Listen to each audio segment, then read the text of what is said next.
It was called A Tribute to My Heroes. And he was talking about his own father, and he was talking about all of you in uniform today. And in particular, he was writing about Sergeant Baldwin's funeral. And in an uncanny way,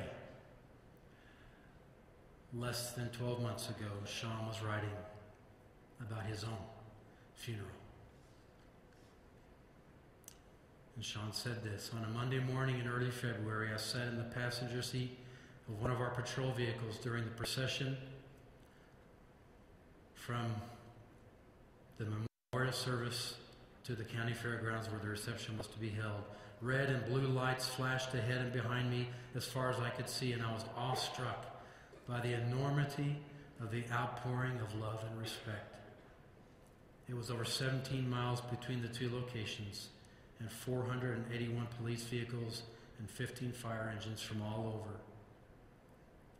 And along that route, there were countless citizens waving flags and holding signs saying, "We love you and we miss you." And I pondered how the death of one man could impact the lives of so many people and bring us all together. But eventually I realized that it wasn't his death that brought us together.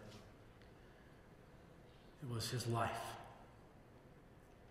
It was the man he was in life, the sacrifices he made, and the gift of himself that he gave so freely that gave meaning to his death. Sean, this was you were writing about. And today is your day.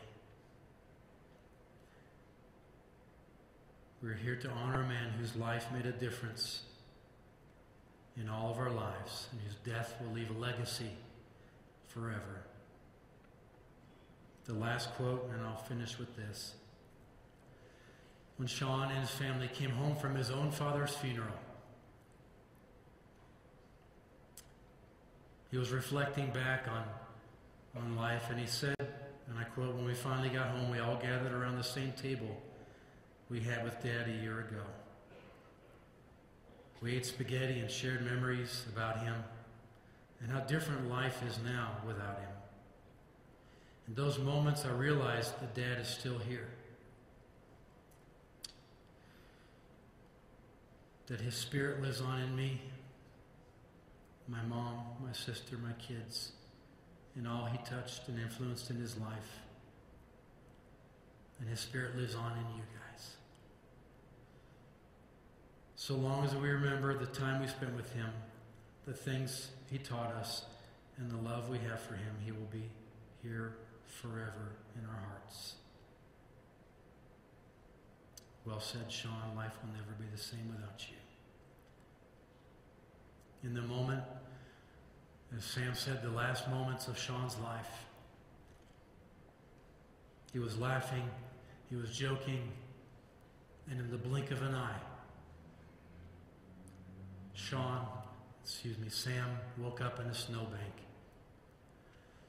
and Sean woke up in heaven to a standing ovation, to be greeted by his father, Pat, and all those who had gone before him, because Sean knew exactly where he was going, and Sean had no fear of death,